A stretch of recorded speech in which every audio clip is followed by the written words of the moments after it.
Salve, salve, galera! Seja bem-vindo a mais um Pô de Trás da Cozinha. Meu nome é Rafael Guarnieri, host e fundador deste podcast. E nessa saga, nessa temporada de Sabores pelo Mundo, Juan Bravo vai nos guiar nessa culinária brasileira, que eu acredito que em um podcast a gente não vai conseguir falar tudo, Complicado. mas você vai ser nosso guia nessa gigantesca culinária. Seja muito bem-vindo, obrigado por esse bate-papo. Obrigado. Missão, hein? Missão falar da culinária brasileira, da nossa gastronomia, o que a gente carrega, né? Cara, e o pior é que eu pensei muito como eu ia fazer da culinária brasileira, mas eu falei, vamos fazer e depois eu vou ajustando. Eu acho melhor assim do que ficar tentando fazer perfeito, porque eu sei que é praticamente são muitas culinárias. Se a gente pega desde o do norte, ali do nordeste até o sul, vai ter muita coisa para se falar, mas vamos começar. E para gente startar, normalmente eu quero entender e conhecer realmente como o Juan Bravo veio para esse mundo da cozinha. Como que foi o seu contato com comida ou com cozinha? Me fala quem é você. Vamos tentar entender primeiro, antes da culinária brasileira, quem é você? Cara, a gastronomia, pra mim, ela começou desde criança, né? Com a minha avó. Minha avó, merendeira, trabalhou em escola e tudo. E aí eu sempre ficava desde pequenininho, assim, na cozinha, querendo ver o que ela tava fazendo, o que ela tava cozinhando, querendo cozinhar junto. Mas a vida foi me levando para um outro caminho. Eu me formei em logística, uma outra faculdade, uma outra área. E com o tempo foi passando e chegava em casa para cozinhar, era a minha válvula de escape, né? Chegar em casa depois de um dia cansativo de trabalho e tudo, era o meu momento. Eu entrar na cozinha, parar, cozinhar, fazer alguma coisa que eu gostava ali, era a minha terapia. E aí aquela terapia foi passando. E eu vendo um programa de TV com a minha mãe uma vez, ela falou assim, cara, por que você não tenta alguma coisa de gastronomia? Você gosta? Por que você não faz algo na área, um curso e tudo? E aí eu fiquei com aquele negócio na cabeça. Falei, quer saber? Eu acho que eu vou fazer um cursinho. Aí eu procurei um curso para fazer, comecei a fazer um curso, fui me apaixonando cada vez mais pela área, conhecendo as técnicas, como funciona a história da gastronomia e tudo, eu fui me apaixonando por aquilo. E aí chegou um determinado momento que eu virei, na época eu trabalhava numa loja e fazia toda a parte de logística da loja, e eu virei pro dono e falei assim, então, tô saindo porque eu vou viver de gastronomia. Aí ele, como assim? Eu falei, eu tô estudando, gostei, me apaixonei, é isso que eu quero para minha vida.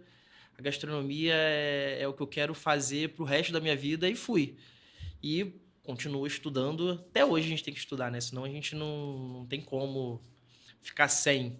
Mas quando você fala, estou estudando gastronomia, então eu entendo que qual momento é esse? Com quantos anos você foi estudar gastronomia e o que você foi estudar? Eu fui estudar gastronomia, meu primeiro cursinho, né? Para a gente aprender a base da gastronomia, aquele curso bem básico, bem para iniciante.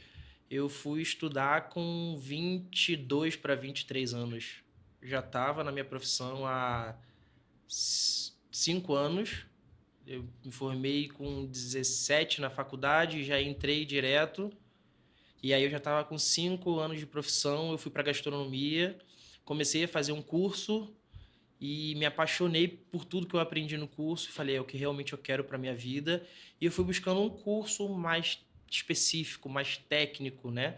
Mais profissional, porque eu estava fazendo um curso mais para pessoas que gostam de cozinhar por hobby.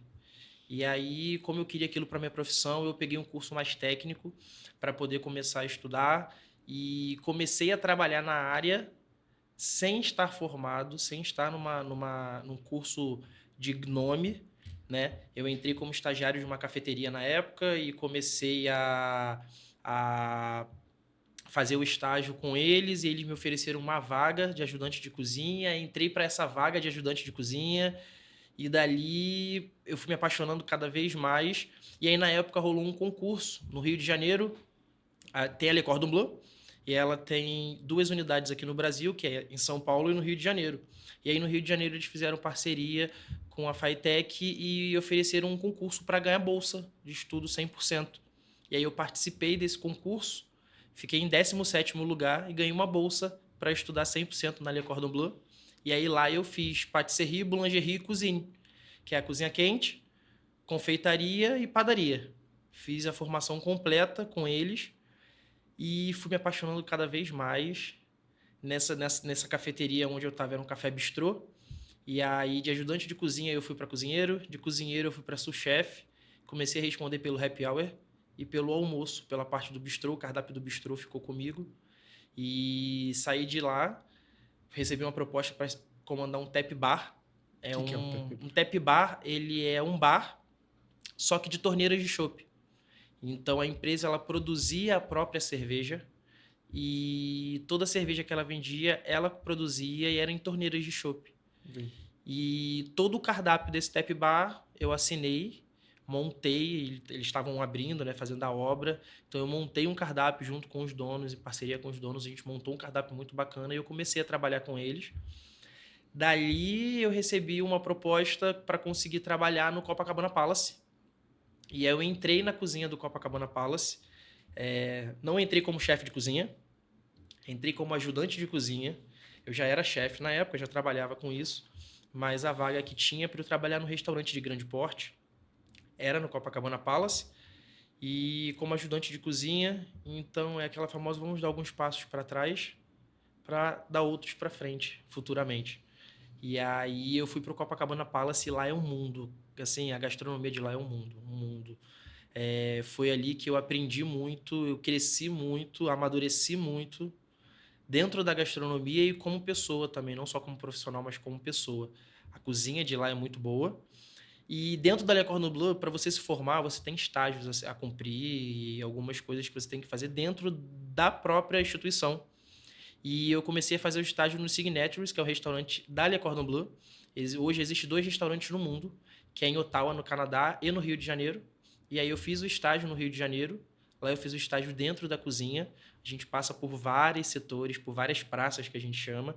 Então eu fui desde o Amuse-Bouche para o Garde-Manger, para a confeitaria, praça de guarnições, proteínas. E aí até a boqueta com o chefe de cozinha a gente faz essa experiência também.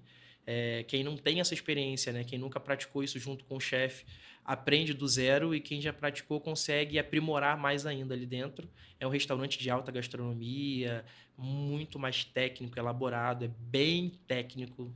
Então lá eu consegui aprender muito. Não só dentro da cozinha, como em serviço também, a parte de serviço, de salão junto ao maître. É um curso completo, né? A gente aprende desde serviços, a mesa posta, como servir um bom vinho para harmonizar, tudo isso, a todas as bases da gastronomia. E dali eu fui desenvolvendo a minha empresa, onde eu tenho uma empresa hoje de consultoria para bares, restaurantes, cafeterias e afins, fazendo como personal chef também pequenos eventos. Entrei para a Associação Brasileira de Chefe de Cozinha. Dentro da associação é um outro mundo que a gente conhece.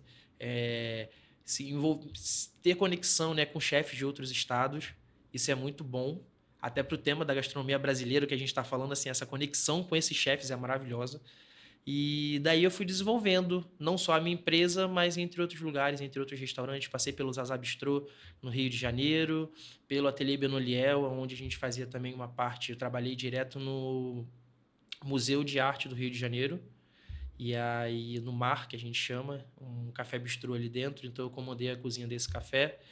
E dali a gente vai desenvolvendo cada vez mais o prazer pela gastronomia e o amor, né? Para trabalhar nessa área, primeiro de tudo, tem que amar. Tem que amar a gastronomia. Cara, e você. Foi rápido demais essa história aqui. Peraí, eu vou ter que fracionar ela, porque senão fica parecendo que você fez tudo isso em um ano. Nada.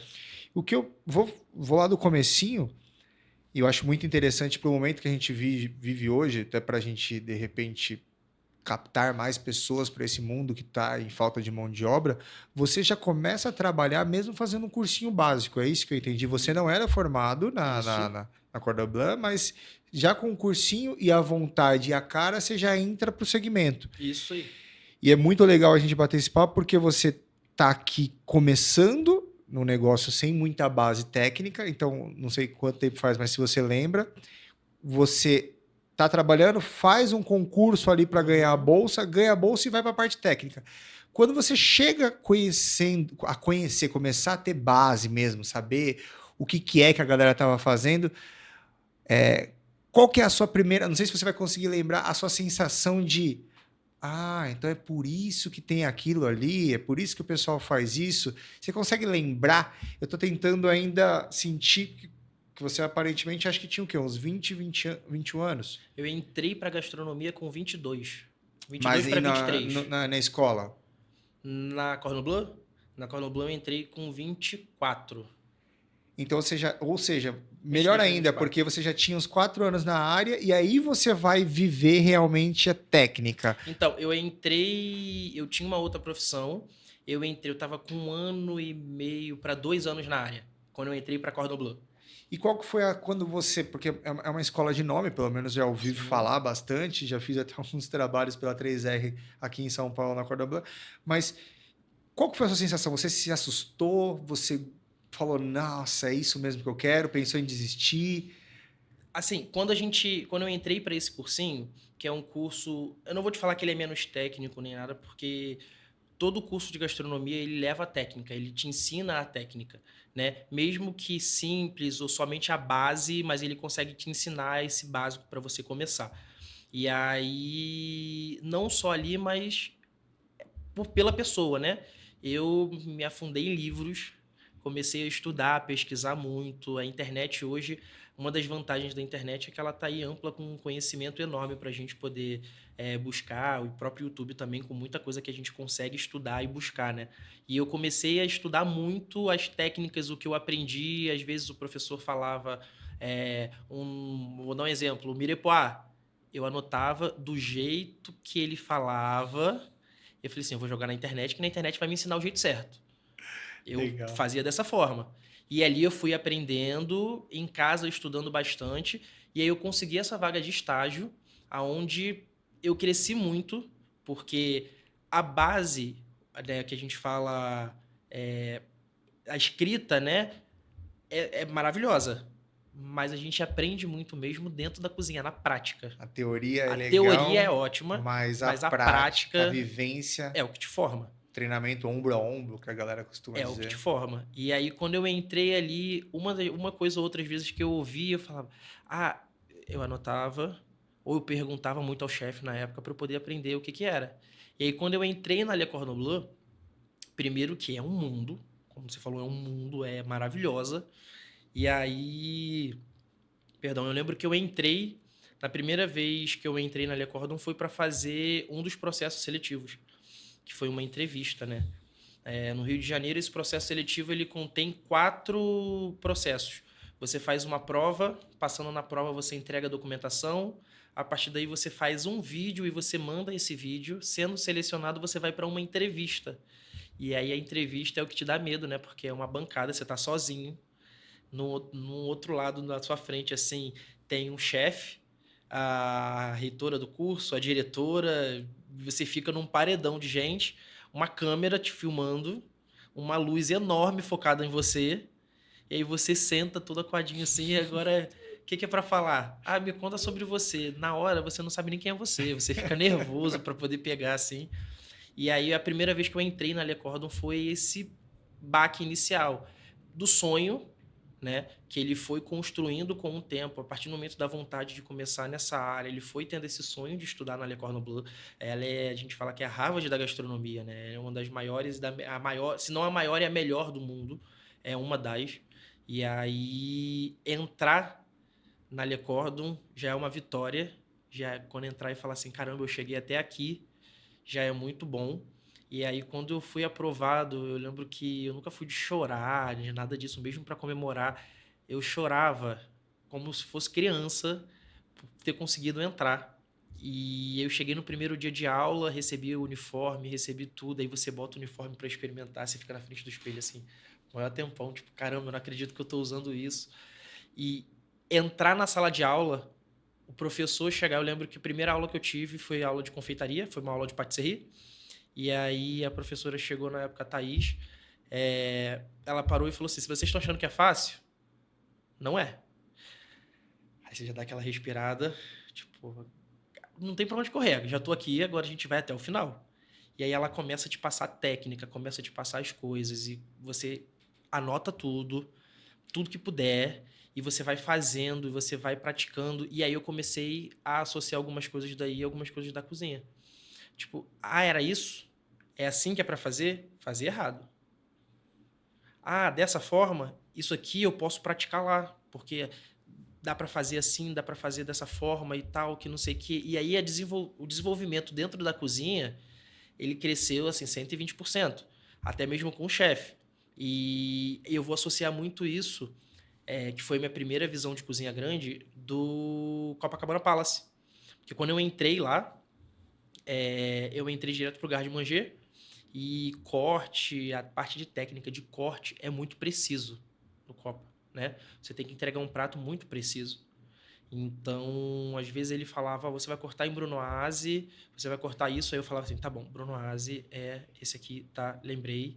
E aí você fica na cabeça ali para poder pegar tudo que você estudou e colocar em prática.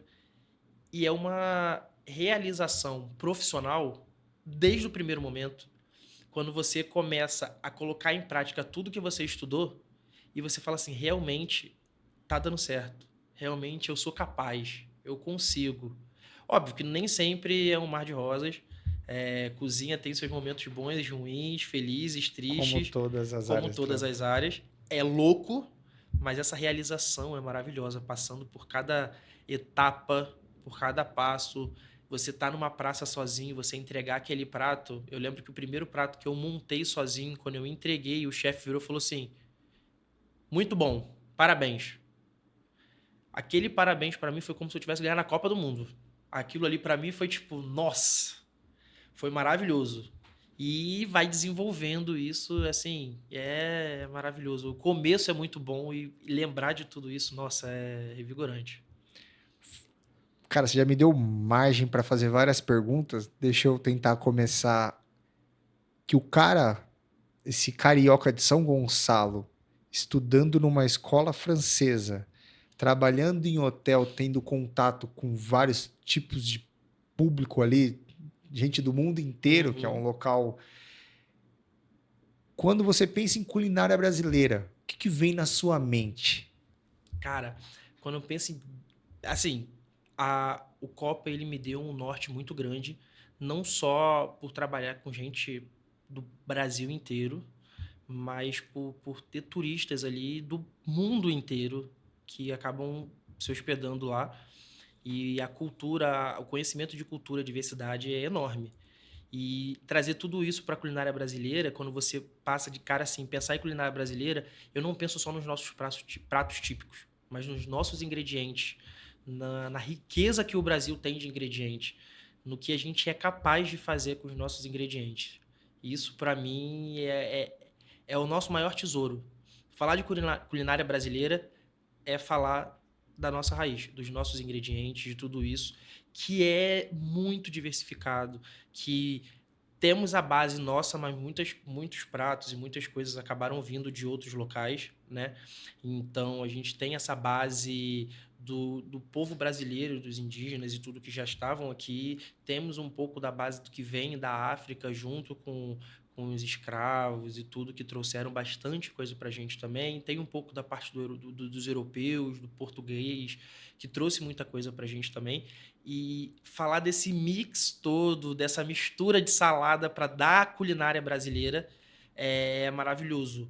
Dos ingredientes nossos aqui, é rico. Vou dar um exemplo para você, que eu sempre falo que eu só adoro e amo trabalhar a própria mandioca, empim, macaxeira. Cada estado tem uma forma de falar, e a variedade que ela pode oferecer da tapioca, do tucupi, da farinha de mandioca, da tapioca grossa, da farinha da folha da maniva, de tanta coisa que a gente consegue falar com um único ingrediente, em tanta coisa que a gente consegue fazer com um único ingrediente. Isso só o Brasil proporciona, sabe? A riqueza do ingrediente que a gente pode fazer vários pratos. No seu olhar, quando você pensa, então, que a gente conversou um pouco antes, você falou, cara, quando você pensa num prato do Rio de Janeiro, aí eu falei, não sei por que veio feijoada. É, Mas eu se perguntar, o prato do, sei lá, de São Paulo, acho que eu falaria, sei lá, arroz, feijão, bife e fritas. é o que a É gente chama da virada paulista. virada paulista. Então, eu achei muito difícil a culinária brasileira, porque se a gente vai em cada estado, né? Se a gente pensa no sul, Uhum, acho que você falaria de repente o churrasco. isso aí. Então, cada estado vai ter uma particularidade, mas agora você abriu um leque legal que de repente a gente não foque tanto no prato, mas em sim nos materiais que a gente tem. Então, a gente conversou aqui um pouco sobre a Espanha e ele estava explicando um pouco da paella. Paella, né? Ficou ensinando pra gente como falar aqui e tal. E ele falava que a valenciana era de um jeito, a outra era de outro, por conta Sim. do que eles tinham perto. Então, uma tinha mais frutos do mar, outra. Então, para você, a culinária brasileira fica mais rica em questão dos ingredientes do que os pratos em si, porque senão a gente fica muito regional.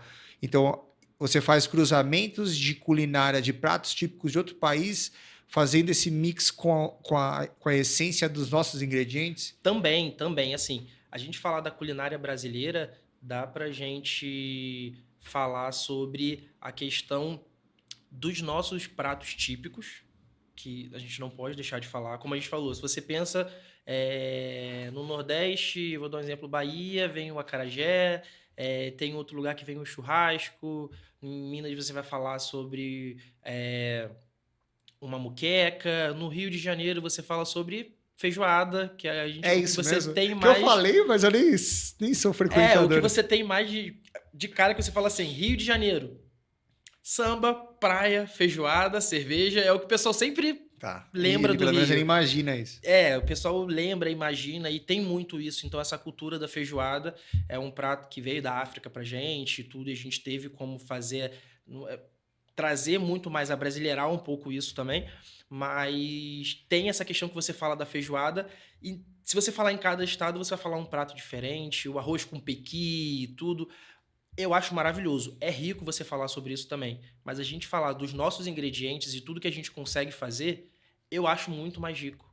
Eu acho que traz um leque maior para a gente falar da nossa culinária brasileira. Os peixes que a gente tem aqui, existem muitos peixes, dourado, tambaqui, são peixes de rio, peixes naturais daqui, que a gente trabalha muito também, ingredientes que a gente trabalha muito aqui. Alguns ingredientes não são naturalmente do Brasil, mas trouxeram para cá há muitos anos atrás e acabaram se tornando ingredientes brasileiros.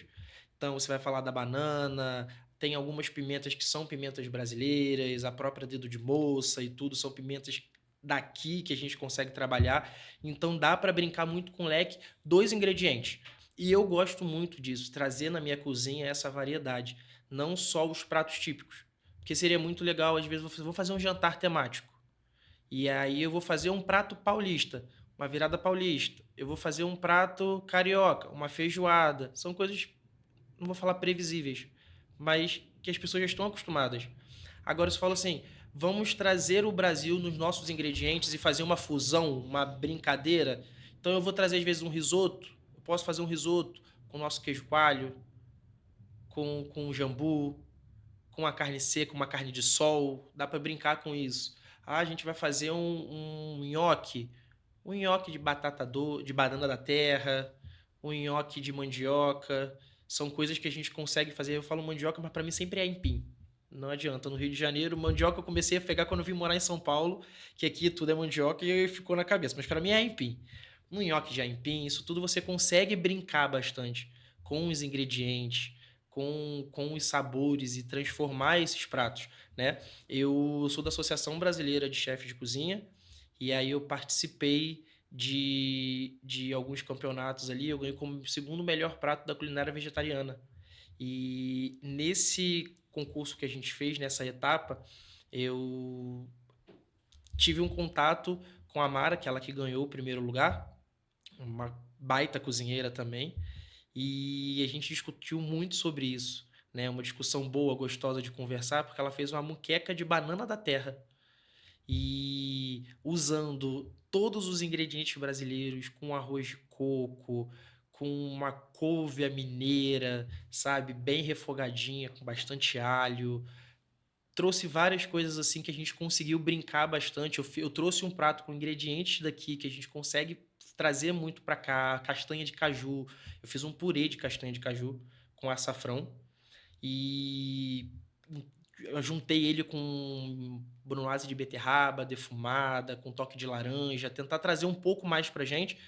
E esse purê foi super elogiado e a gente ficou fazendo essa troca. Mas por que que você fez um purê? Por que que você não pegou a castanha? Eu falei, eu quero trazer o Brasil de uma forma diferente. Castanha de caju, nosso caju é tão rico, mas se você fala do caju, é maravilhoso. Mas todo mundo foca no caju. E a castanha? A castanha do caju ela não serve só para fazer um doce, só para fazer uma farofa, só para comer torrada. Você consegue brincar de várias formas. Eu quis trazer isso trazendo um purê dela, por que não? Extrair o leite da castanha, fazer junto com esse leite da castanha que você extrai esse leite, mas sempre sobra a castanha em si que você tem que coar. Por que que você não utiliza aquilo para fazer um purê junto? Bota um açafrão, traz uma cor, traz um sabor, aumenta aquele prato, dá um pump legal naquele prato. E isso que é o legal do Brasil, da gente brincar com todos esses nossos ingredientes, com todos esses pratos e transformar num negócio completamente diferente, que a pessoa vai olhar e fala assim, nossa, são ingredientes brasileiros? São ingredientes brasileiros e ele é tão rico que a gente pode trabalhar com qualquer prato do mundo inteiro. Você falando, me parece você, por ser jovem, antenado, rápido, e participa desses grupos, como você falou, Abrachef e alguns outros, me parece que você tem uma maleabilidade para inovar muito fácil, muito rápido. Mas você deve encontrar pessoas com tradição, com escolas antigas. Como que é esse encontro de repente, claro que não nesses campeonatos, que de repente tem esse viés de inovação, mas até mesmo no trabalho, no dia a dia, no cotidiano real ali, a gente, quando você leva essa Uhum. inovação e encontra a galera entende? A velha guarda com a nova guarda. Como que é isso? Cara, é engraçado até falar, porque quando a gente tá junto, a gente fala do clássico e do moderno, digamos assim, né? Eu sou de uma culinária clássica, de uma gastronomia clássica, que eu não abro mão, mas por que que a gente não pega esse clássico e atualiza ele um pouco? Dá para brincar um pouco com isso. E tem gente que não. Eu sou do clássico, não vou mudar. Mas é gostoso de você trabalhar com pessoas assim, porque a gente consegue é, apresentar uma nova gastronomia, um outro lado da gastronomia, que a gente consegue brincar muito com isso, com os ingredientes, com as técnicas. É, tem uma frase da Julia Child, que é inspiração para muitos aí, que é uma vez que se aprende a técnica, jamais terá que olhar uma receita novamente. Então, por que que você não pega essa técnica e utiliza de várias formas, com vários ingredientes? Por que que você não brinca com isso? E apresentar isso para uma pessoa que traz a parte clássica, que traz a cultura, que traz rígido, é desafiador. Mas a gente está aí para isso. O que que não é um desafio dentro da gastronomia, né? Mas além desse desafio de criar e apresentar e agradar, vamos dizer assim, superiores e até mesmo o cliente final ali, eu queria entender se é possível mesmo. Então, imagino que você passou em vários locais. Eu não sei como é que foi os postos de trabalho que você Uhum. atuou, mas você conseguiu implementar pratos em lugar, vamos supor, chegar num Copacabana Palace e criar um prato novo e eles aceitaram. Eu não sei como é que funciona uma cozinha, ou em alguns lugares você conseguiu ajustar, inovar pratos assim? No Copa, não. Ali a gente existe ainda, né, o chefe executivo, que é o Nelo Cassese, é um baita chefe, renomado também, que traz uma bagagem incrível. E ele é o chefe executivo dos 3 restaurantes dali, né? São 3 restaurantes dentro do Copacabana Palace. Tem o Mi, o Cipriani e o Pérgola. E aí eu trabalhei diretamente no Pérgola e fiz alguns serviços dentro do Cipriani, que é o Estrela Michelin. E aí ele traz pra gente já o menu e tudo, e a gente só reproduz aquilo. Mas eu já trabalhei em algumas outras cozinhas, na época como ajudante, onde o chefe ele te dá essa liberdade de você dar algumas sugestões e se aquilo vale ou não, cabe a ele decidir. Então, eu já tive alguns pratos no próprio Signatures, que é o da Le Cordon Bleu. O cardápio lá ele funcionava da seguinte forma: tinha um menu fixo deles e o menu executivo que toda semana mudava. Então, toda semana era um menu novo no horário do almoço, que eles mudavam com pratos novos, enfim, tanto entrada principal e sobremesa. E junto com isso, que é uma forma legal da gente brincar e tudo, tem o Amuse-Bush, que ele é digamos que antes da entrada, ele te traz algo de 1 a 2 mordidas para que possa abrir apetite, um mimo do chefe, né? E por muito tempo eu fiquei nessa praça onde o chefe deixava eu criar o AB, que a gente chama do AB, que eu ia oferecer. Então ali era o momento da gente conseguir brincar e ele falava, olha, isso daqui eu não acho que vale a pena, você pode trocar esse ingrediente, você pode fazer isso, dessa forma fica melhor. Então, ele te ajuda, além dele te ajudar, ele te incentiva, além de conhecer os ingredientes, criar pratos ali. Então, ali para mim foi um marco muito grande e foi um lugar que me ajudou muito a desenvolver essa parte de criação de pratos, de sabores e tudo.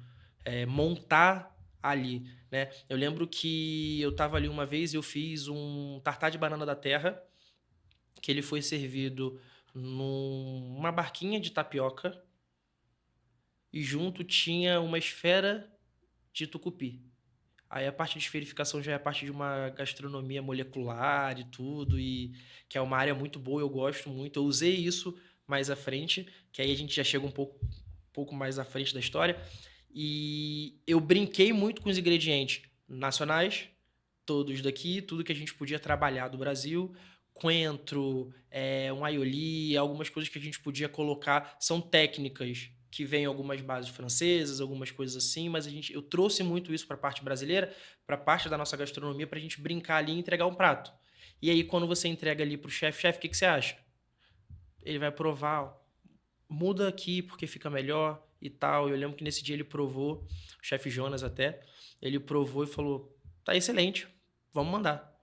Você não vai falar nada? Vai mudar nada? Não, tá muito bom, pode servir. Mas você não tem uma ideia, um palpite? Ele, tá muito bom, pode servir. Acostumado a ser Mas, corrigido. chefe, não tá bom, Serve. o prato tá bom. Ali é onde você tem a confiança, você fala, vamos. Quando o chefe tá ali com você, quando ele te dá essa confiança, ele fala, vamos. E aí flui, sabe? Falando um pouco da esferificação também, essa parte de culinária molecular e trazendo um pouco disso tudo, dentro da associação, nesse ano agora de 2025, eu participei do concurso Abra Chefs Rio de Janeiro. Eu ganhei como melhor chefe de cozinha do Rio de Janeiro e eu estou indo competir agora o Nacional, no ano que vem, representando o estado do Rio, com chefes do Brasil inteiro, representando seus estados para a gente fazer. E dentro desse evento tem o Jantar Magno. É um jantar que oferece no evento. Eles convidam chefes de vários países, de vários estados e tudo para fazer um menu de 6 etapas. E não necessariamente são 6 chefes. Então são vários chefes trabalhando em conjunto. Eu lembro que desse ano foi o meu prato foi a primeira entrada e eu fiz em parceria com o chefe Cadu Freitas, que é do Rio de Janeiro, e a chefe Patrícia, que é uruguaia. E aí, uruguaia, paraguaia? Desculpa, Paty, eu sempre perco. É uma grande amiga, mas também às vezes ali, Uruguai e Paraguai é tudo pertinho ali, você fica meio perdido, né? E aí, o tema era sabores brasileiros, a gente brincar com isso. Então, tiveram vários pratos qual foi o de prato? tudo que você possa imaginar. E a gente quis brincar um pouco dessa junção, né? Então, a gente fez uma cama de sour cream de endro, creme azedo de endro, com tartar de pirarucu, uma tuile de tucupi e caviar de jambu. Então a gente utilizou e foi brincando com os ingredientes brasileiros para trazer um prato com muito sabor, uma entrada leve, com muito sabor e tudo nosso, todos os nossos ingredientes. Cara, e eu não sei, eu não faço a mínima ideia do que você falou. Então, vamos lá. Cara, você fala, isso que dói, que você falou assim, ó, não, sabores brasileiros, a gente só usou coisa brasileira. E tudo que você falou, eu não faço a mínima ideia. Então, você imagina, você desenhou um prato. Explica pra mim só esse, eu não vou Então, vamos fazer lá. isso com todos os pratos, senão eu vou travar o bate-papo, mas especialmente esse que casa muito com o nosso tema, me explica a Então, formação dele e os esse ingredientes. prato, a formação, primeiro que ela começou de uma forma muito engraçada, porque a gente tinha que definir um prato em 3 chefes. E aí começa, o que que a gente vai fazer? Ah, vamos usar o pupunha, vamos usar isso, vamos usar aquilo. Então vamos usar o pirarucu. O pirarucu é um peixe nacional, vamos usar o pirarucu. Em quê?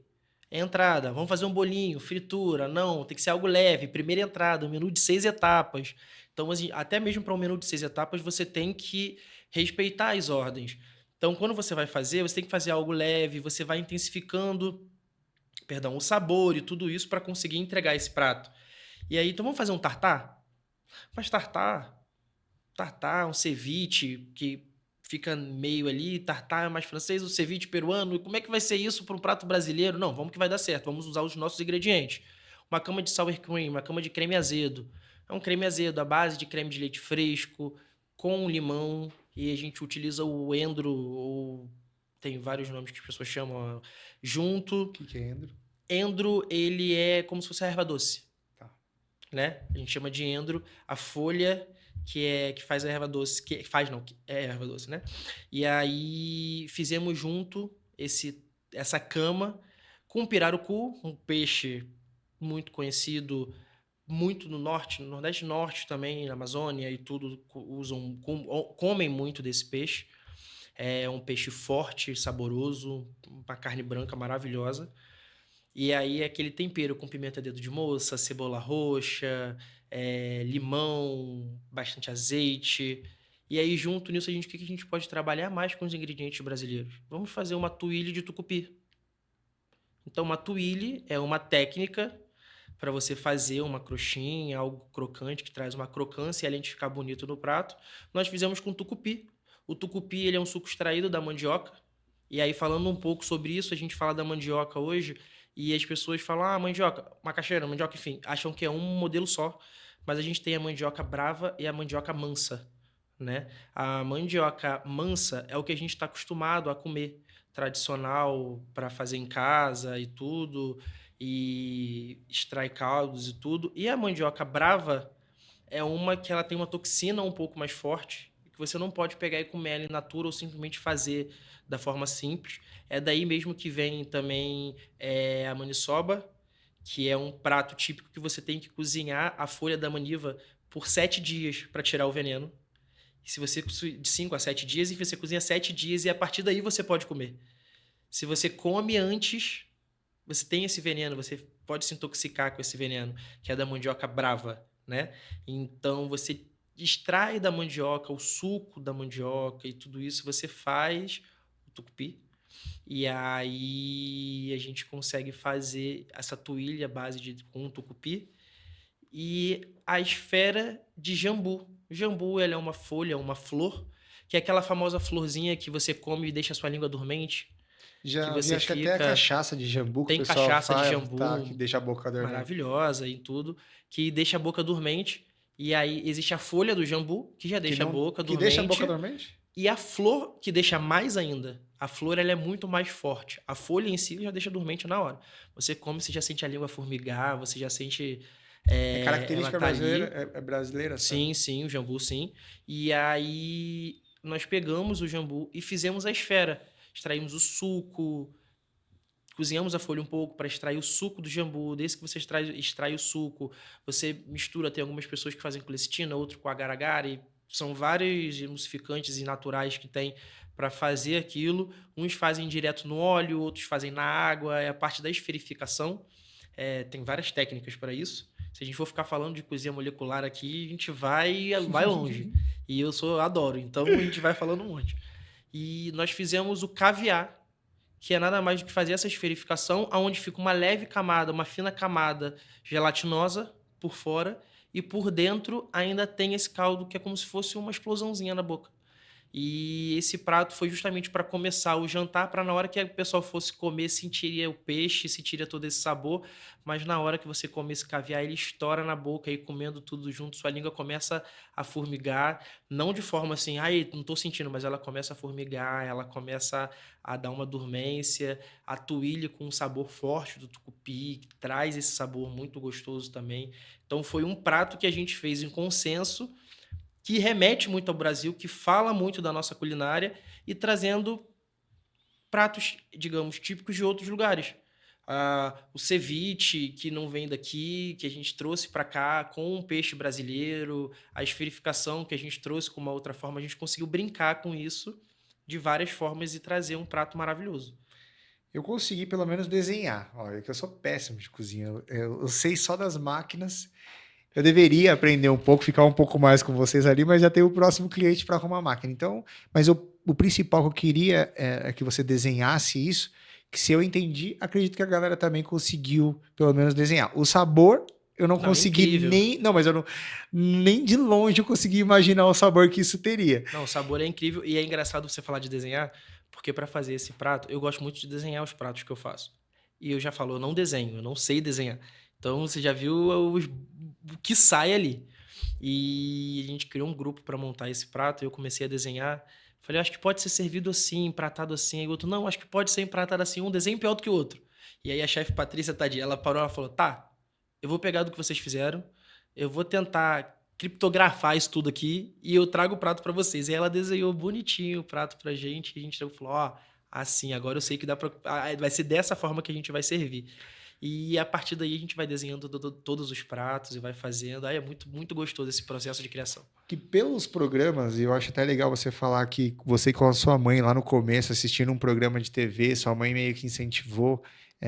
A gente teve o boom, né, do MasterChef na época, Uhum. que era o que ele. Teve a parte ruim, que todo mundo achou que chefe de cozinha era aquilo, né? Ficar fazendo pratinho e tal. Não Sim, imaginava que a cozinha era aquele ambiente quente, às vezes caótico. úmido, caótico. Mas eu vejo muito dessa parte da apresentação do prato, né?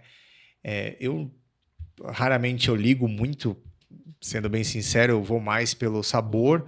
mas eu vejo, principalmente vocês que vêm da escola técnica e tal, é, passou aqui o pessoal que falou da culinária francesa, da culinária espanhola, não me parecia tanto, mas a culinária Uhum. francesa tem muito dessa Sim. apresentação.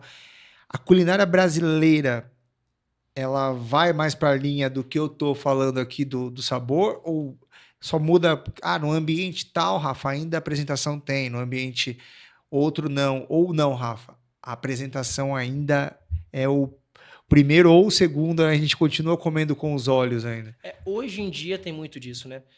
Hoje em dia não, eu falo por muitos anos já veio com essa questão e toda, mas falando em restaurantes e em essas questões, a gastronomia ela cresceu muito. Em outros países ela começou muito mais cedo do que a gente, falo, não em gastronomia em si, mas em programas, em tudo isso. Então depois que tudo isso veio para cá, cresceu muito essa questão do empratamento, da beleza dos pratos. E hoje em si tem até um estudo que a gente faz que as pessoas elas comem primeiro com o olho, né? A rede social veio muito para isso também. Então às vezes elas pedem e escolhem um prato que é mais bonito, não necessariamente o mais gostoso, às vezes o mais bonito para tirar foto, postar e falar que tá comendo aquele prato Tem essa bonito, ainda. Instagramável, né? que é o eita, quase que não sai. Instagramável. Instagramável. E aí depois com o cheiro, ainda tem pessoas que vão pegar para comer, Cheiro. pegam, faz assim, cheira e depois vai comer. E depois sim vem o paladar em si, né? Então, isso veio com o passar do tempo. Mas na culinária brasileira em si, a gente não fala muito sobre o empratamento, mas sobre o sabor. Tem pratos que, se você for parar para ver, não são pratos bonitos para comer assim, instagramável. Uma buchada de bode, um outros pratos, assim, acarajé é muito bonito, que você tira uma foto, uma moqueca muito arrumada, você tira uma foto. Tem um prato que se chama arrumadinho, que é um prato que é todo arrumado e É mineiro? bonitinho. Oi? Arrumadinha mineiro ou não? Não, não, arrumadinho não é mineiro, não. O arrumadinho, não me vem a memória onde que é. Ou é Mas do, ele do é norte e isso, ele é nordeste? mais pro Ah, tá, norte. tá. Feijão branco? Não. Não, feijão geralmente farofa, arroz, alguns botam couve. E aí tem duas formas de você fazer, né? Tem um arrumadinho que ele é todo separadinho no prato e tem um arrumadinho que acaba ficando um em cima do outro, enfim.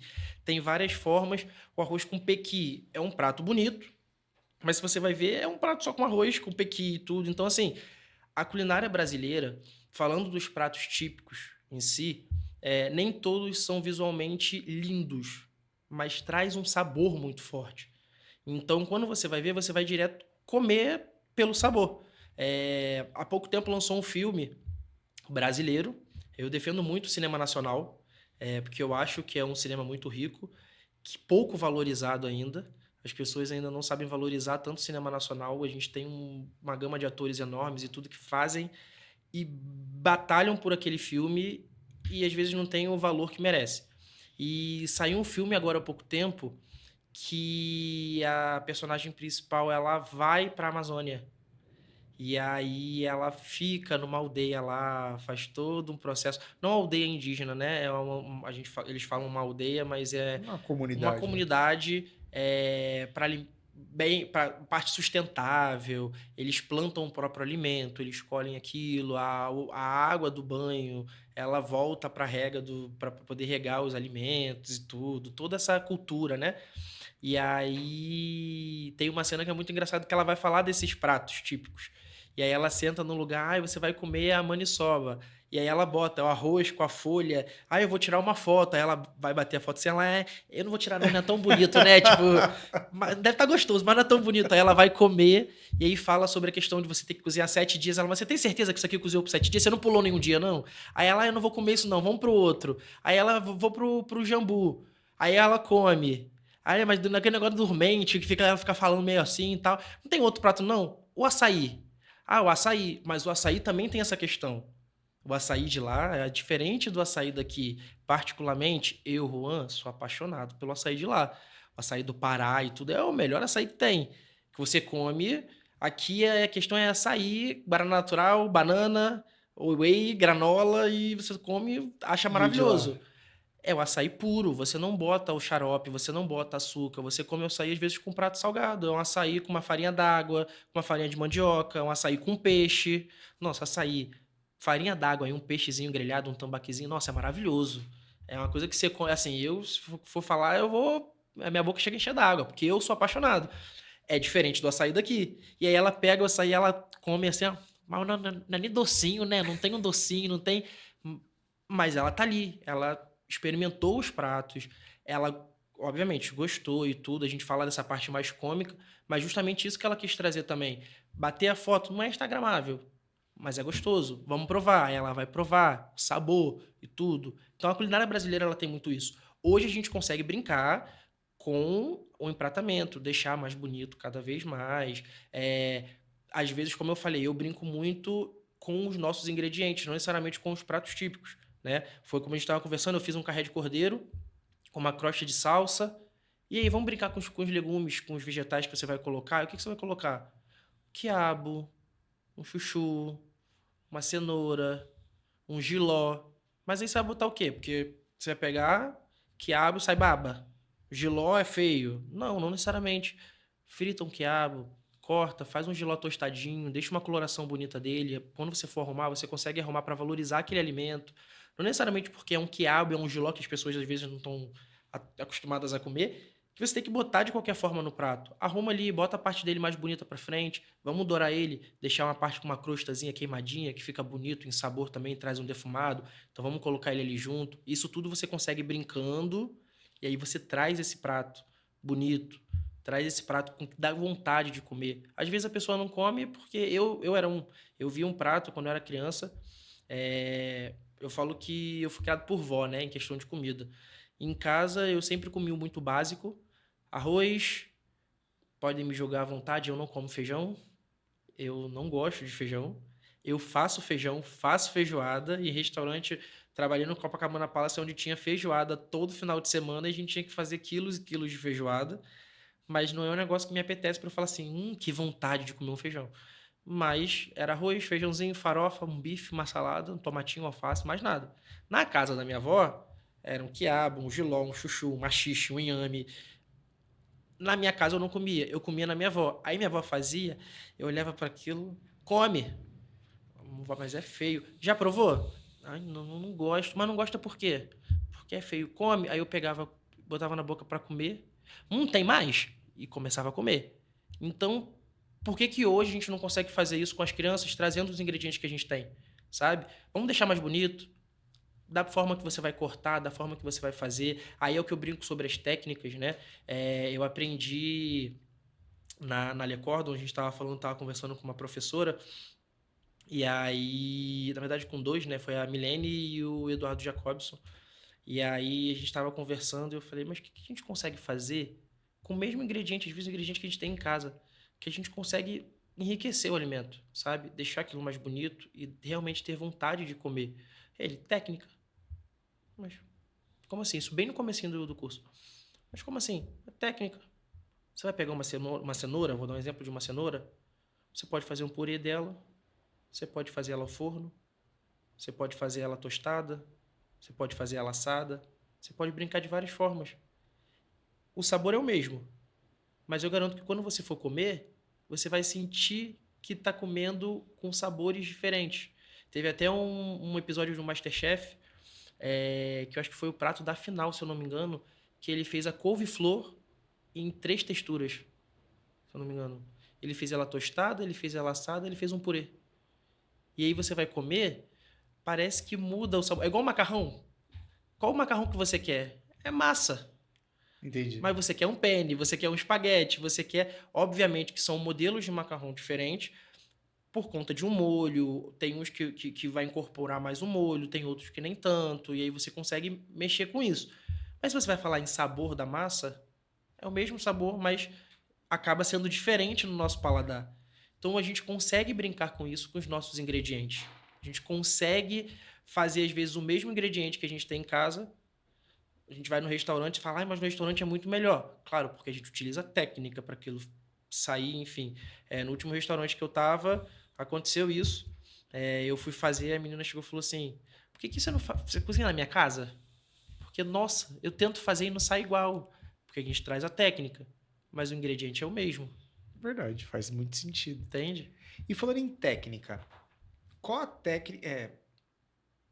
me parece que você tem a base técnica francesa, Sim. até pela escola. Mas qual a técnica para o cara que está começando? Não vamos aprofundar tanto, mas o que não pode faltar para um cara que quer começar a trabalhar em cozinha brasileira de técnica básica? Então, a minha base é francesa, tem até essa rixazinha, né? A base da gastronomia é França, Itália, e eles ficam nessa rixazinha. A minha base é francesa, para mim sempre vai ser a França. Adoro a Itália, mas para mim sempre vai ser a França. Eu tive essa base e eu vim trazendo para a gastronomia. Eu acho que o principal é dominar os cortes. Os cortes, ele tem a sua importância, não só em beleza, né? Mas no preparo daquele alimento. Vou dar um exemplo, como a gente estava falando do mirepoix, né? O mirepoix, ele é uma junção para trazer sabor e tudo para o seu prato, né? Então você utiliza cebola, cenoura, salsão ou alho poró para poder fazer aquele prato, caldo de legumes e afins. O corte ele faz muita diferença. Quando você vai aprender, na Le Cordon em si, eles passam mirepoix. Tá, mas mirepoix de quanto tempo? De 1 hora, de 2 horas?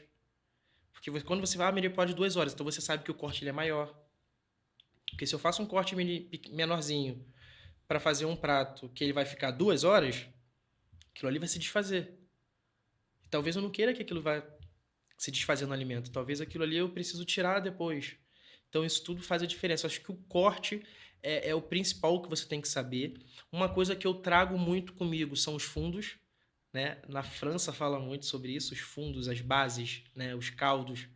E eu acho isso muito importante. Esses fundos, essa base aprendida na técnica francesa, você vê isso meio que obrigatório numa culinária brasileira? Eu digo assim, que a culinária brasileira, eu já entendi que vai ser meio que um cruzamento de várias outras culinárias, porque a gente é gigantesco. Sim. Com povos misturados, mas nas cozinhas que você passou, essa base, esses fundos, estavam lá presentes? Sim, eles estão presentes sempre.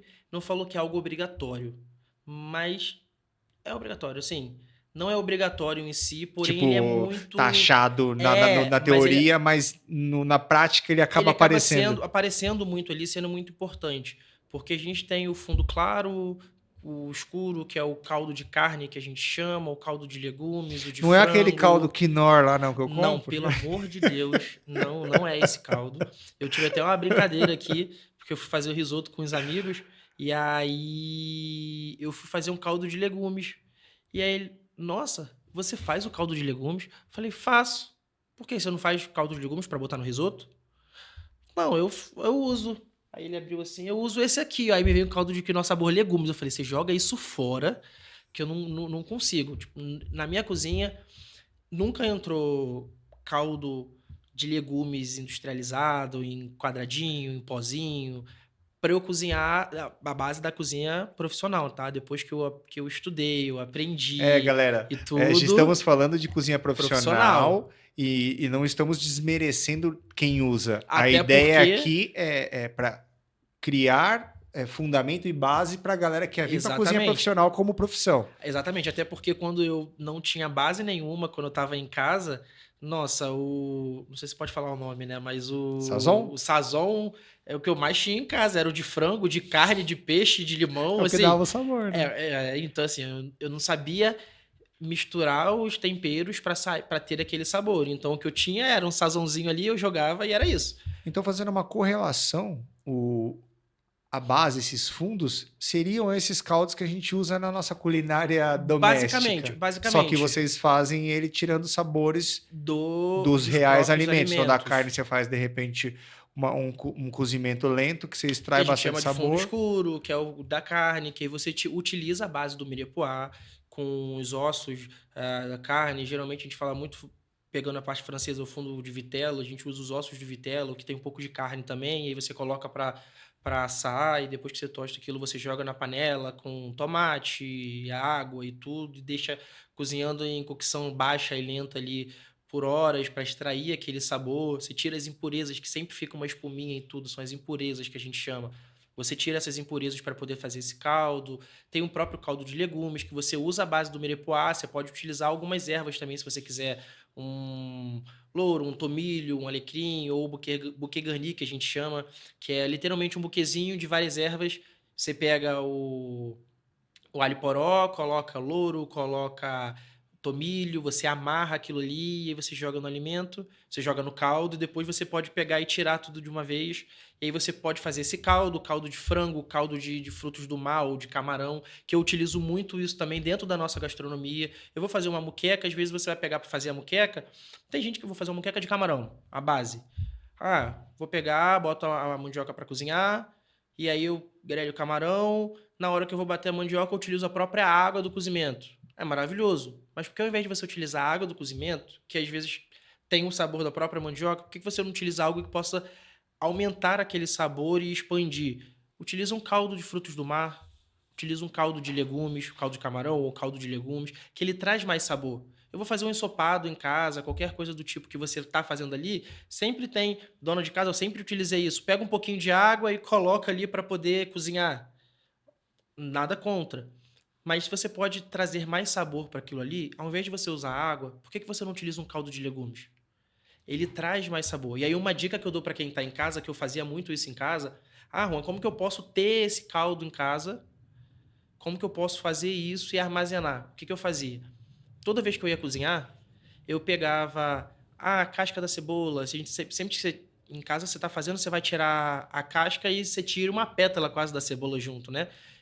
Casca da cenoura, eu sempre fui botando num saquinho no congelador. Esse saquinho de mercado mesmo, deixava um saquinho no congelador, ou às vezes um potinho. Eu utilizava, ao invés de eu pegar aquilo e jogar fora, eu pegava e botava no congelador. Quando meu potinho estava cheio, pegava aquele potinho, fio de azeite, alho, jogava aquele material todo que, querendo ou não, era lixo, né? Água, e eu fazia o meu caldo de legumes à base daquilo ali. E aí eu fazia o reaproveitamento total do alimento, que eu acho que isso é muito importante hoje em dia. A gente acaba jogando muito alimento fora e a gente não precisa. E ao invés de eu comprar, às vezes, um sazon, um caldo quinoa, algo assim, eu fazia Depois eu pegava as forminhas de gelo de silicone, colocava aquele caldo ali, botava para congelar. Depois eu tirava, desenformava dentro de um potinho, num saquinho e deixava no meu freezer. Eu tinha o meu caldo sazon natural no meu freezer. Você vai cozinhar, vai fazer uma carne moída, uma bolonhesa ou algo assim, ao invés de você ter que jogar água, pega 3, 4 quadradinhos daquele de caldo, joga ali, porque ele vai derreter, ele vai virar um caldo, ele vai trazer sabor para aquilo ali. Da mesma forma que vai deglaçar a panela. Deglaçar que a gente fala, às vezes, aquele que fica o fundo da panela que fica agarrado, às vezes, que o pessoal fala assim, grudou, tá meio coisa assim, você tira, troca a panela. Gente, não faz isso. Pega ali, joga um pouco desse caldo de legumes, deglaça com a própria colher, vai tirando ali, limpando a panela. Ali tá o sabor, sabe? Ali tá o sabor potente do alimento. Aquilo ali traz um pump muito grande para a comida. Então eu faço isso com tudo. Frango, eu compro frango, peito de frango com osso. Eu vou pegar esse peito de frango com osso, vou limpar para utilizar, sempre fica um pouquinho da carne no osso e tudo. Pego, jogo na frigideira, jogo na panela, vou dourar primeiro, obviamente nada cru, vou dourar esse frango. Terminei de dourar esse frango, com o osso, com tudo, eu jogo o miripuá, água, e deixo cozinhando ali por um tempo, em baixa temperatura. Eu vou fazer um caldo, um fundo claro que a gente chama, um caldo de frango maravilhoso, que aí dali ele traz muito colágeno também. Então, se você vai diminuindo igual o da carne, você vai fazer um demi-glace, tudo. Obviamente, você vai fazer um molho com aquele frango, que tem muito colágeno no frango. Então, você vai fazendo, vai reduzindo ali, você consegue utilizar aquele caldo em vários preparos. Então, isso que é o gostoso dessa base quando você tem técnica. Você pega essa técnica, consegue trazer para sua cozinha do dia a dia e, além disso, consegue trazer para a cozinha brasileira. Então, a base toda que eu faço hoje, no próprio feijão, na feijoada, eu vou fazer a minha feijoada. Obviamente, eu boto água para cozinhar um feijão, tudo isso, tudo certinho. Mas eu sempre vou dourar, às vezes, uma couve mineira, vou fazer uma bananinha e tal. Às vezes você bota um pouquinho de água, eu jogo um pouquinho do caldo de legumes. Traz um sabor. Vou fazer um bobó, faço com isso, com essa forma que traz um outro sabor. Dá para brincar muito com isso, né? Eu tenho 2 pratos que eu brinquei bastante, falando dos ingredientes, até voltando um pouquinho, falando dos ingredientes nacionais. Eu fiz dentro do hotel, a gente fez muito esse prato e eu acabei levando para a vida também um ceviche. Você vai fazer um ceviche de peixe branco, tilápia, São Peter, enfim, o peixe da sua preferência. E ao invés de eu temperar ele tradicional, leite de tigre ou azeite, limão e tudo, eu boto azeite, tudo, mas eu uso o tucupi, que também é ácido. Então ele também vai fazer essa cocção do peixe que é necessária, sabe? Vai cozinhar o peixe no próprio tucupi. E aí você serve isso. Geralmente o ceviche vai servir com chips de batata e tudo. Serve com chips de banana da terra, sabe? Com chips de mandioca, de uma batata laranja. Dá para você brincar muito com isso para trazer dessa forma. E aí eu gravei um programa esse ano aqui em São Paulo, no De Papo com a Amanda Françoso, e aí eu fui fazer uma entrada. E era uma entrada vegana. E aí eu fiquei pensando, nossa, vou fazer uma entrada vegana. O que que eu posso fazer? O que que eu posso explorar e brincar mais ainda? Mas eu não queria nada muito tradicional, simples. E aí eu fiquei pensando o que que eu poderia fazer, novamente puxando essa questão toda. Eu falei, cara, eu quero algo bem brasileiro, eu quero algo que marca muito a gente, que a gente possa, né, fazer algo bonito. Eu vou fazer então um tartar de palmito pupunha. Palmito pupunha, muito rico aqui no Brasil, né? A gente tem variedades de pratos com pupunha aqui. E aí eu falei, tá, mas eu vou fazer isso com o quê? Só o pupunha? Pupunha é muito simples. Todo mundo usa pupunha de várias formas. Vamos fazer então um tartar de palmito pupunha com manga. Trazer uma fruta, um frescor tropical, traz mais pra gente. Vamos fazer então um tartar, aí você usa a cebola roxa, você usa a pimenta dedo de moça, que é daqui, uma pimenta biquinho, que também tá aqui dentro do nosso dia a dia, por mais que não veio 100%, mas tá dentro do nosso dia a dia. E aí eu fiz um crocante de quinoa, que aí você traz uma crocância, não deixa de ser vegano, brinca muito com isso, traz um grão junto. E aí eu fiz uma redução do tucupi. Eu peguei o tucupi, hoje o tucupi, a facilidade para encontrar tá muito melhor. Você consegue em vários mercados, às vezes, de tradições, né? Tem aqui, acho que é o CTN, que se chama aqui. Sim. que é Centro de Tradição Nordestina. No Rio a gente chama da Feira de São Cristóvão, que é a Feira dos Nordestinos. Em outros lugares também tem vários mercadinhos que vendem culinária brasileira e você acha o tucupi já engarrafado, em vidro, bonitinho, só para você levar. Eu fiz uma redução do tucupi e joguei por cima disso tudo. Então você traz a acidez do tucupi com a manga que é mais docinha. Fica bom isso daí. Eu vejo você falando, é muito bonito. É até legal ver você falando assim, você fala com prazer e tal. E o sabor é bom de verdade. É bom, é muito bom. Quando eu comecei a conhecer essa culinária, como eu falei, a base francesa, então a gente aprende muito. Dentro da Le Cordon, são muitos pratos franceses, né? No começo, o primeiro módulo é basicamente França.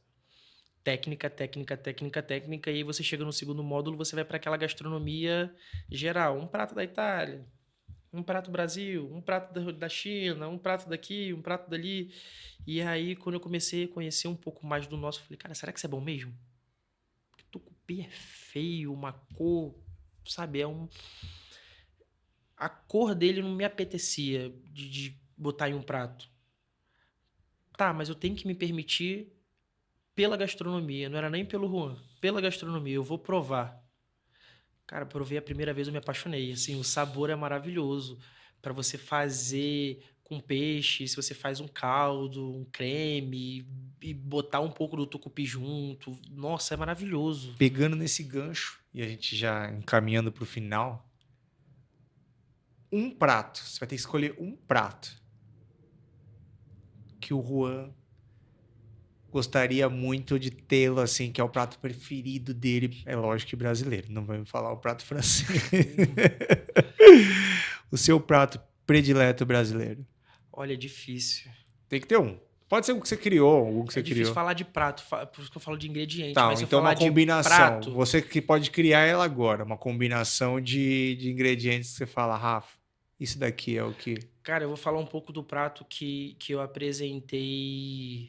São dois, na verdade, mas assim, um prato que eu apresentei no concurso, que eu fiz uma brunoise de beterraba defumada com gel de laranja, redução de tucupi e um purê de castanha de caju com açafrão. Eu acho que são vários ingredientes que a gente tem aqui, são várias coisas que a gente consegue trazer. Você vê que essa é a diferença. Eu falaria arroz, feijão, bife e batata frita. Você viu o prato dele?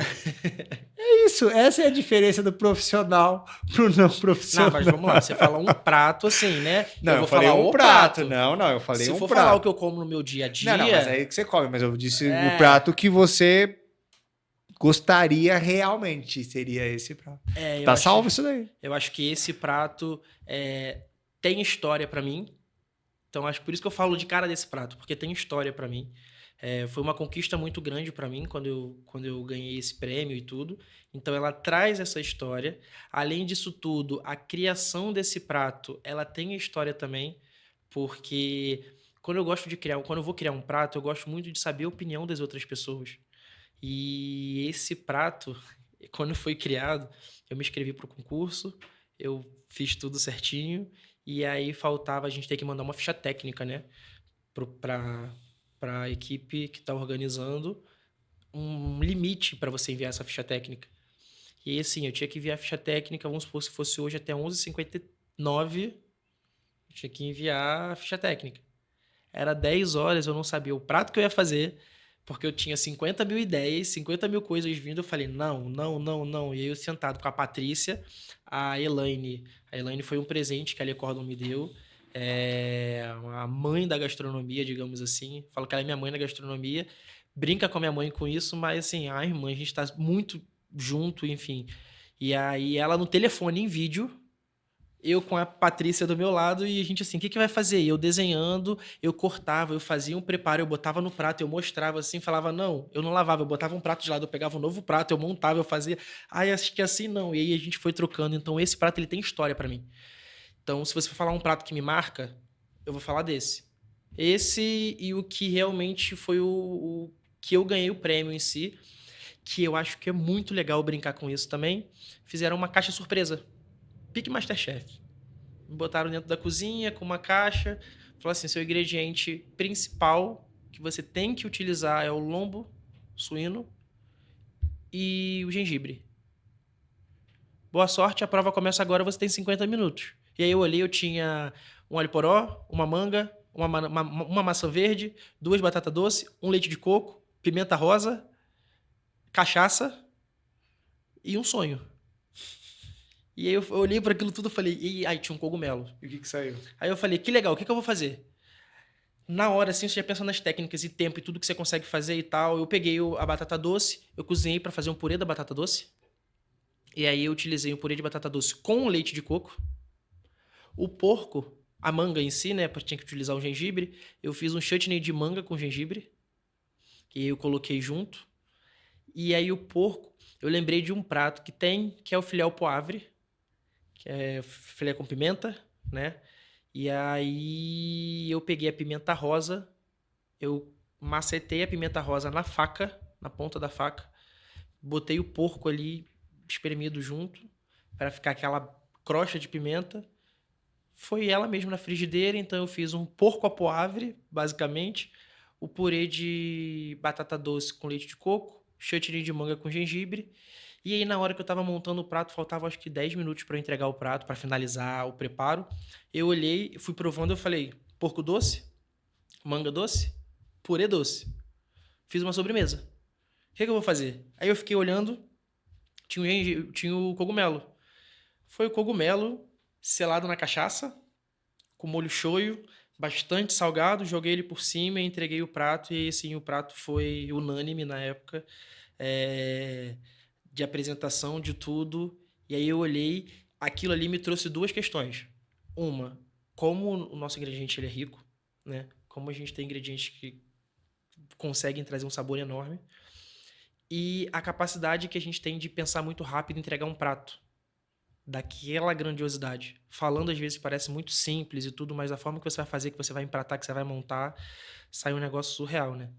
E aí aquilo ali que me deu esse start do tipo, cara, além da gastronomia ser realmente o que eu quero fazer, são esses ingredientes que eu quero trabalhar, que eu quero explorar, e além disso, são esses ingredientes que eu quero mostrar para o mundo. Olha, você tem a sua gastronomia, é maravilhosa, não discordo. Mas você já provou a do Brasil? Tu já provou os nossos ingredientes? Ah, o feijão é maravilhoso, a feijoada, a cerveja. Beleza, mas e os nossos ingredientes? O sabor verdadeiro nosso. Você já provou? Ah, não, então vamos lá, toma aqui, prova esse prato aqui. E aí você traz um novo Brasil, você apresenta um novo Brasil pra galera. Acho que isso é uma das missões que eu tenho aí dentro da minha cozinha e da minha carreira pela frente. Caraca. Ele riu, eu achei legal você falando. Parece fácil falando assim. Não, não parece fácil. Passou rápido esse tempo. Muito, né? Não é um bate-papo. Falei pra você que É é rápido, é coisa. rápido. E pra gente falar de gastronomia brasileira, eu acho que a gente podia botar mais umas É por 2 isso que eu horas, falei. trazer mais umas 4 pessoas aqui, e aí a gente De repente eu discutir. faço Brasil parte 2, Brasil parte 3, Brasil Quero tá parte nessa aí. 4. Quero trazer mais ainda e junto com algumas outras pessoas aí que sabem cozinhar bem também e trazer o nosso Brasil aí. E o que o Juan, pra gente fechar, tá fazendo 25, 26? Quer deixar o que você tá fazendo? É hora do jabá agora. Vamos lá. Então, eu tenho a minha empresa, né, que é a Bravo Gastronomia. A empresa hoje ela presta serviços de consultoria, então eu sou consultor gastronômico, tanto aqui em São Paulo quanto no Rio de Janeiro. Eu tenho vertentes nos 2 estados, aonde a gente faz consultoria para bar, restaurantes, cafeterias, desde montagem de cardápio, a treinamento de atendimento, parte de contabilidade. Eu tenho uma chefe de cozinha que é contadora, que é específica para essa parte de consultoria. E eu sou personal chef. Então eu faço pequenos eventos, eu rodo não só São Paulo como Rio fazendo esses eventos. E eu estou trazendo para São Paulo agora uma parte nova, que é essa parte, que não é nova no mercado, né, mas é nova para o meu serviço, que é essa parte de marmita congelada e tudo. Então eu consigo. A minha ideia é te oferecer um restaurante todo dia na sua casa. Então você não precisa necessariamente ir a um restaurante todo dia. Você pode ter um restaurante na sua casa. São pratos de restaurante que a gente consegue fazer, pratos não 100% elaborados, enfim, né, que de gastronomia aquela clássica que você vai comer um aligô e tudo assim, mas enfim, você consegue ter pratos diferentes dentro de casa, congelados ou não, você pode escolher, e comer bem dentro de casa, sem precisar sair de casa no seu dia a dia. E aí eu estou trazendo isso para cá, tanto a culinária vegana, quanto a culinária vegetariana, quanto a culinária tradicional que a gente fala, que aí você não entra em dieta, né? Você consegue fazer de tudo. E agora tem essa loaf de Maps também, que você faz a comida sem a fermentação, então você faz sem alho, sem cebola, e consegue ter uma culinária boa também. Eu tenho parceria aqui em São Paulo com alguns nutricionistas, onde você recebe uma dieta a seguir, só que aí eu boto isso por mim, que foi um problema que eu tive muito, tenho até hoje se deixar. Eu vou no nutricionista, ele me passa uma dieta, ele te entrega e fala assim, ó, você tem que seguir isso aqui. Eu falo, tá bom. Eu olho aquilo ali, a minha dieta vai ser sempre a mesma. Arroz, salada, frango, batata, macarrão, atum, acabou. E aí a minha ideia é justamente te oferecer uma dieta com variedade, com sabor, e que você possa comer sem parecer uma dieta. Então o nutricionista ele faz essa sua dieta, ele encaminha pra gente, e a gente tem uma equipe que prepara essa dieta para você e te entrega toda pronta em marmita, bonitinho. O único trabalho que você tem é, primeiro, pagar para receber as marmitas. Depois você pega no freezer, bota no seu micro-ondas, esquenta 5 minutinhos e tira e você tem uma dieta pronta em casa e saborosa. E a galera entra em contato com você pelo Instagram? Pode entrar em contato direto pelo meu Instagram. E aí lá eu consigo mandar todas as informações, tudo certinho. E a gente está lançando o Instagram da Bravo Gastronomia agora em 2026. Passando essa parte de festas e tudo, ele está sendo desenvolvido. Instagram, site, enfim. E aí agora em 2026, começo de 2026, ele já entra com o Instagram próprio da empresa, toda focada na questão de marmita. Então lá vão ter todas as informações, tudo isso. Toda a nossa parte nutricional também. Existe um nutricionista. Então, assim, eu não tenho nutricionista que vai me mandar a receita de dieta nem nada, eu só quero comer bem, isso de forma saudável. Tem como? Tem como. Quero fazer uma reeducação alimentar. Primeiro eu vou te indicar um nutricionista, até porque eu não sou nutricionista, eu não posso te indicar uma reeducação nem nada. Para isso, tem profissionais específicos que estudaram para isso, para te entregar esse serviço, mas eu consigo fazer você comer de uma forma saudável. Então, eu tenho nutricionistas dentro da empresa que vão fazer a tabela nutricional de todos os nossos pratos, de tudo, para poder você ter a certeza de que você está comendo e ter a certeza do carboidrato, da proteína, de tudo que você está comendo ali, todas as calorias, tudo bonitinho, para entregar o melhor para todo mundo aí que está em casa. Quero te agradecer demais por esse bate-papo. Espero que a gente tenha explorado bastante do seu conhecimento. É lógico que em 1 hora é pouco tempo, mas quero te agradecer por tudo que você contribuiu aqui, pelo menos para mim. Espero que você aí de casa tenha também colhido, né? Vou pensar numa horta e tenha colhido bastante coisa, que eu acho que o solo foi bem fértil aqui. Obrigado, cara. Eu que agradeço pelo convite. Espero voltar aí pra gente falar mais gastronomia brasileira. A gente traz uma galera legal aí. E aí você vai ver a variedade em tudo quanto é canto. Vamos trazer... Dá pra juntar um pouquinho o norte, o nordeste. Dá pra gente seria brincar legal, com hein? isso daí. Brasil, sei lá, de repente São Paulo, Nordeste, Amazônia, Dá pra gente Minas, brincar. Rio Grande do Sul. Dá pra gente brincar Vamos um montar pouquinho isso aí. aí. Traz um de cada aí. E você vai ver a Isso salada vai de fruta virar que um vai debate. ser. Aí você vai ver. Cara, obrigado a vocês. Espero vocês no próximo bate-papo. Sabores pelo Mundo. Juan Bravo, Rafael Guarnieri. Valeu.